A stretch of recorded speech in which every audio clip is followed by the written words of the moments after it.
Kabaneri 946 episode 8. The guy was not really Moomin's brother, but just allow her to call him that. I think that really confused a lot of people because people thought that maybe Moomin's like some form of royalty and have some part in the lineage to, maybe ascend to the throne or something. But I like this. So, and Ikuma came out of that bullshit about teaching Moomin the weak die but the strong live.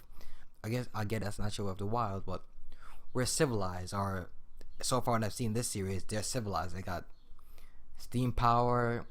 They live together, not nomads, like that. Not like cannibals and shit. And it looks like they do a checkup system for Moomin to see if she get taken over or not by our Kabaneri blood. So I was thinking, is there any signs that we don't know about the effects of the Kabaneri blood in humans, apart from stripping her down on a medical table to see any changes, which is kind of weird.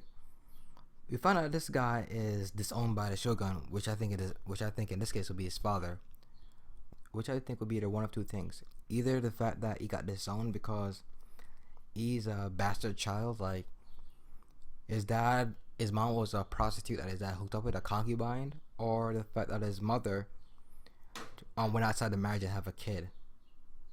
Which could be one of those, or something else entirely. Like he probably did something that went against their policies or their laws.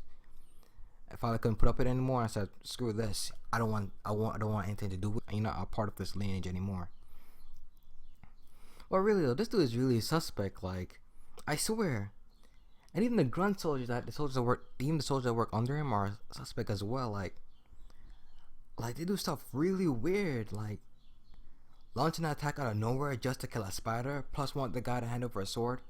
Like, boy, get up my face, stuff bullshit. Like they want to like take over, and they're like one of those military militias that want to take over everything by force, which you see later in the episode. Like they use Moomin, like she doesn't notice this because she idolized her brother, and they're really trying to start a civil war inside the walls. Like, really want to start a civil war in this situation? The only reason y'all have these thoughts is because soldiers out there dying while y'all sit on your asses. Like, what would you do if you're surrounded by some Kabanese? Nothing, but just get wrecked. Dumbasses, I swear, just because they want a little power. And it looks like Moomin's brother has a similar sword to Ikuma's that Ikuma made early in the episode, or early in episodes. But like I get why Ikuma can't really mass produce it, but they have the manpower to mass produce these weapons, so everyone can have one and not be just fodder or walking meals for the Kabanese. Questions, man, questions.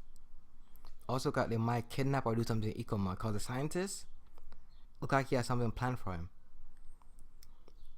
which will put Moomin in a tight spot. Like, which side will she go on if it takes that route? But these soldiers though, they're real. They pull the suicide bomb and kill themselves without a moment hesitation. And the assassin reappeared to try to kill the leader, saying he'll give information if he can join them again.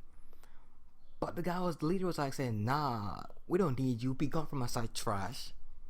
And he kills them there in cold blood and smiling too. So this guy either likes violence or like war. He's not doing it just for a cause, or like we need to eliminate the Kabanese to bring back peace in the world, like that BS. For his case, it really is BS. But that's how it is. Like I say, these guys really on some Captain America shit, like mass producing these super soldiers and doing some brainwashing shit too. Man, they really don't trust him at all. Like, and it looks like he has his eyes on the princess too for the keys. Also, takeovers there too. Like, I don't know what's gonna happen really. These guys really are suspect, like, a lot. And the brainwashing is real. I just really hope Moomin can notice this before shit hits the fan. And I was thinking before, while I was watching the episode, like, maybe they can, like, break the train apart so they can keep going and like, leave them stranded. But it looks like it's like they're pulling them, so they can't really do anything about that. So they're fucked on that. And if they really want to fight, they're gonna lose. The only like strong fighters there is the samurai and Ikuma and some of the fodder soldiers, which the other guys are mostly trained and shit. So I want to see how that goes. Ikuma really, he brings up valid points, but it's kind of biased in there. It's pretty smart when the engineer girl gave her the boulder key instead of the master key. And the guy is still like saying they don't trust you, they lied to you, which brought up the fact later on why she was arguing with, Ikoma. Like, you don't trust me, so you lied to me, so why would you do this? Nah, your brother is the one that's being the dick. Like, come on now, really? Those are my thoughts on this week's episode of Kabaneri and Iron Fortress. Leave your thoughts in the comment section below. Like, share, and subscribe if you like what you heard. This is Cryptic signing out. Bye, guys.